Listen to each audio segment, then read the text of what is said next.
Entender principalmente a sua visão em relação a estes números da China, né, que a gente trouxe aqui mais cedo. A China vem exportando menos neste primeiro bimestre, né, uma demanda externa inclusive menor, porém o dado, apesar de trazer uma queda na exportação de 6,8 ali, exportações caíram 6,8, ele ainda assim é um pouco melhor do que estavam se esperando, ali acho que na casa de 9% das expectativas, mas mostra ali essa questão da exportação vindo um pouco menor.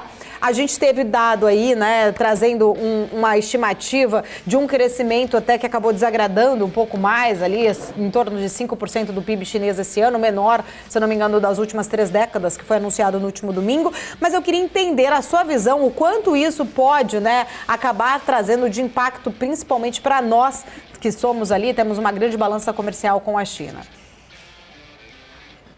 Bom, Paula, é uma situação bem interessante o que está acontecendo com a China, e eu diria que, apesar da gente estar focado aqui nos problemas do Brasil de reformas, do novo governo, acho que as pessoas não estão prestando muito atenção no que está acontecendo desde o dia 5, que é o Congresso Nacional do Povo, e esse é o que a gente pode chamar, do ponto de vista histórico, talvez um dos encontros mais importantes políticos e econômicos da China.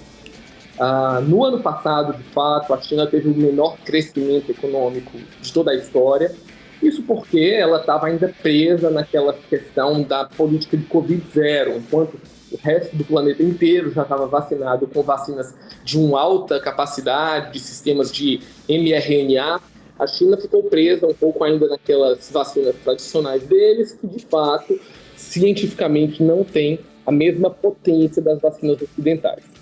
Quando o presidente Xi Jinping libera a política Covid-0, vendo as maiores manifestações desde o massacre na Praça Tiananmen, isso significa que a China volta ao mercado internacional de turismo, de comércio, de exportações. Então, na prática, é uma notícia positiva não só para a China, mas para o mundo inteiro, porque eles, de fato, estão back to business, né? Agora, isso foi só uma pequena situação do que está acontecendo na China. O Congresso Nacional do Povo é talvez a instituição mais antiga da China comunista. Ela foi criada ainda em 1910 com uma espécie de sistema político para destronar a dinastia Qing, que vem sendo mantida ao longo da história junto com o Partido Comunista, né? E um ponto interessante, acho que tem 3 pontos que a gente destacar do que a gente está escutando nessa visão do Congresso e que são importantes para a economia mundial. O primeiro é o fato de que há uma visão clara de que a China deverá crescer 5% em 2023. Isso está sendo estabelecido pelo governo. E o que é que isso significa? Um valor muito próximo do que a gente viu em 2022, e as pessoas podem pensar, a China não está comprometida com investimentos, o que isso vai afetar o crescimento mundial? Na verdade, a China está fazendo uma espécie de precaução, né?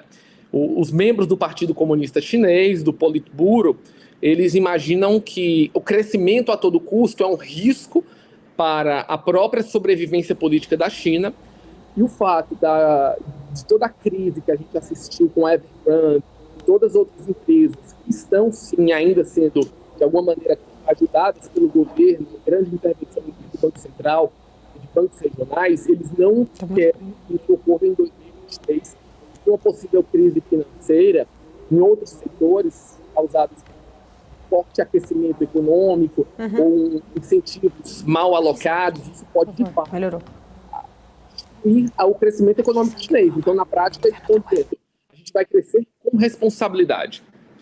Um segundo ponto, Paulo, acho que é importantíssimo, é um crescimento dos gastos em defesa em 7,2% do PIB e um PIB de 17 trilhões de dólares.